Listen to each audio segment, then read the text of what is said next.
Kejaksaan Tinggi Aceh kembali menetapkan satu tersangka baru kasus dugaan tindak pidana korupsi beasiswa pemerintah Aceh.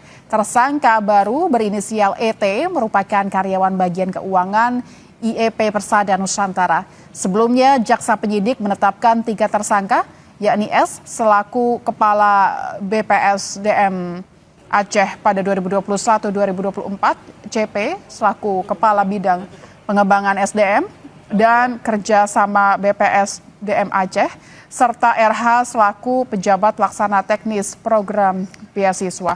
Untuk kerugian negara diperkirakan yang awal sekitar 14 miliar sekian. Ya, jadi ini adalah total kerugian negara nanti dan telah diselamatkan 1.882.000.000 rupiah.